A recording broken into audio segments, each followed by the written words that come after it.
Welcome back to Breakfast Television. The psychology of hate. Dr. Shimi Kang joins us this morning to talk about why, as human beings, we even have this emotion as we are anticipating more rallies this weekend, including one right here in Vancouver. So, Dr. Shimi Kang, why do we hate?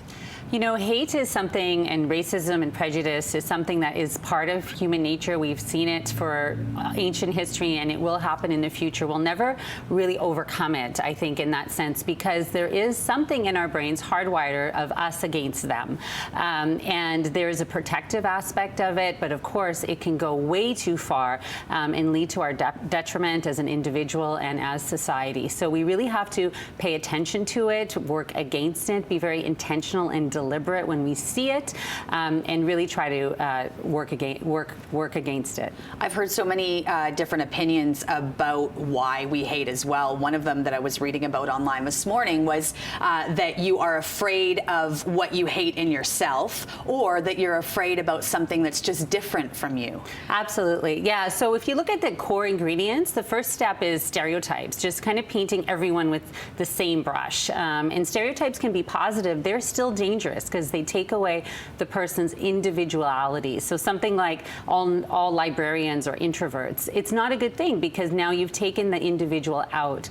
Then you can follow that with scapegoating, blaming that group for certain things, for loss of jobs or house prices or whatever it might be. And then you see the dehumanizing, that really intense cruelty, really looking at that group as being subhuman. We've seen that in history, whether it was the World War or Rwanda, and those are kind of the steps. And like you said, they're really all grounded in fear and insecurity. Can we talk about any specific triggers that we might be able to watch for, you know, vulnerable people in our life that we think might be susceptible to hate?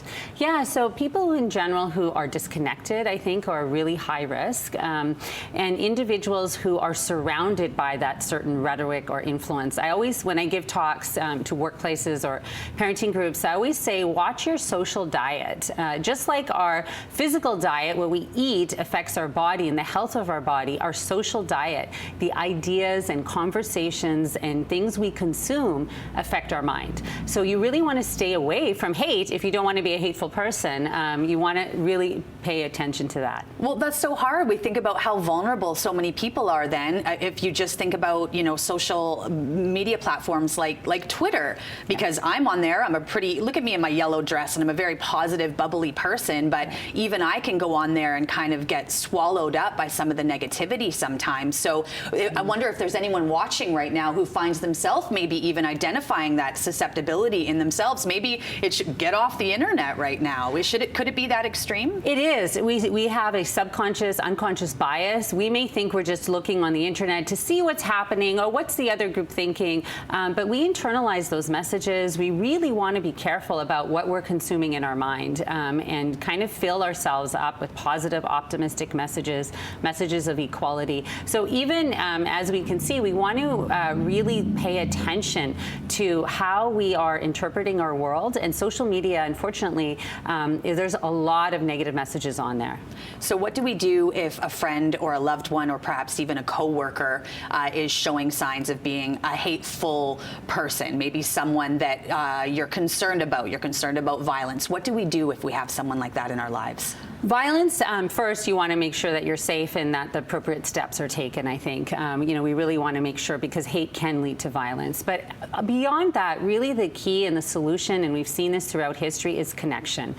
Reaching out, forming relationships. When we look at a workplace or we look at a school or look at a playground or neighborhood, the more people of different groups get to know each other, the less hate and racism we may see.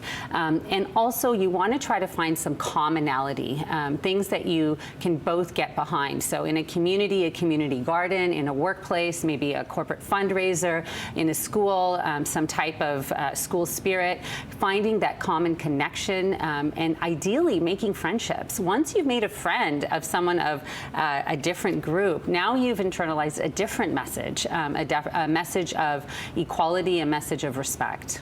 Is it safe to say then what I took from what you just said is that perhaps disowning someone in your close family circle circle that is hateful is perhaps the wrong idea unless there's a threat of violence or unsafety? I think everyone makes their own decision on that, but ideally, once you disown and disconnect, you're kind of allowing that person to really be gone. And we see that in all kinds of groups like gangs and hate groups as well. If you want to try your best, of course, within the confines of being safe, trying to maintain connection, reach out through compassion, reach out through dialogue, reach out through conversation. We're seeing this on school campuses. There's a lot of movement towards let's talk, let's sit down together instead of separate, let's come together. Thank you so much. I feel really hopeful after that too, because it lets me know there's something I can do, which is make a connection with people as long as I'm feeling safe. So thank you so much, Dr. Shimi Kang.